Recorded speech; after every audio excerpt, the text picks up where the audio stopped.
Hello viewers, আসসালামু আলাইকুম। যে যেখান থেকে আমার ভিডিওটি দেখছেন সবাইকে অনেক অনেক শুভেচ্ছা। আজকে রান্না করে দেখাবো পুঁই ডালের একটি সুস্বাদু ও মজাদার রেসিপি। আশা করছি সম্পূর্ণটি ভিডিও দেখবেন। প্রথমে এখানে 1 কাপের মতো মসুরির ডাল প্রায় আধা ঘন্টার মতো পানিতে ভিজিয়ে ধুয়ে পরিষ্কার করে নিয়েছি। এরপর দিয়ে দিলাম পেঁয়াজ কুচি। এখন দিয়ে দিব স্বাদ অনুযায়ী লবণ। তারপর দিয়ে দিচ্ছি হলুদের গুঁড়ো,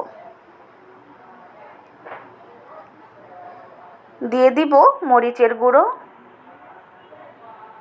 এখন দিয়ে দিচ্ছি ধনিয়ার গুঁড়ো, দিয়ে দিলাম আদা রসুন বাটা। অপরদিকে কেটে ধুয়ে পরিষ্কার করে রাখা শাকটাকেও এর মধ্যে নিয়ে নিচ্ছি। শাকগুলোকে নিয়ে নেওয়ার পর একটা আলু একটু মোটা মোটা করে কেটে রেখেছিলাম, ওইটাও নিয়ে নিলাম। এখন হাতের সাহায্যে এই সবগুলো উপকরণকে খুব ভালোভাবে মিশিয়ে নিতে হবে। এই মাখানোর কাজটা যতটা সুন্দরভাবে করবেন, রান্নাটাও কিন্তু ঠিক ততটাই সুস্বাদু হবে।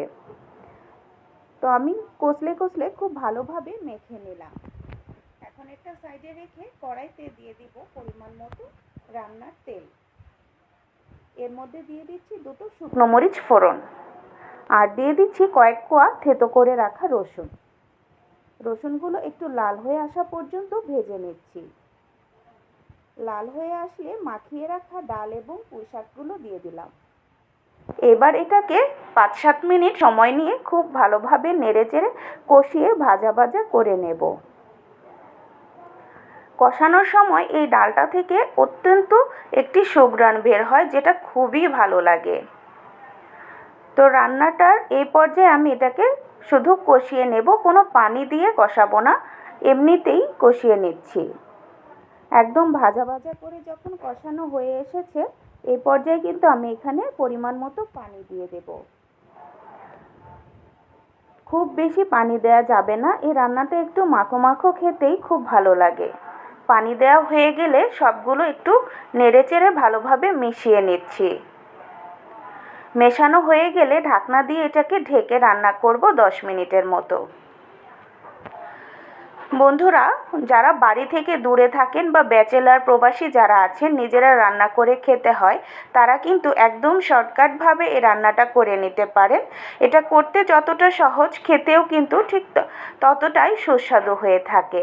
আর রান্না করতেও একদমই ঝামেলা নেই। আর এই রান্নাটা আপনারা রুটি, পরোটা, ভাত সব কিছুর সাথেই খুব ভালোভাবে খেতে পারবেন। তো দেখতে দেখতে রান্নাটা আমার হয়ে এসেছে। এখন সবশেষে দিয়ে দিব ভাজা জিরের গুঁড়ো। তো বন্ধুরা, আমার ভিডিওটি যদি আপনাদের কোথাও একটু ভালো লেগে থাকে, তাহলে অবশ্যই আমার চ্যানেলটিকে সাবস্ক্রাইব করে রাখবেন। আর এই ধরনের আরও ভিডিও পেতে একটি লাইক এবং কমেন্টস করবেন। আল্লাহ হাফেজ।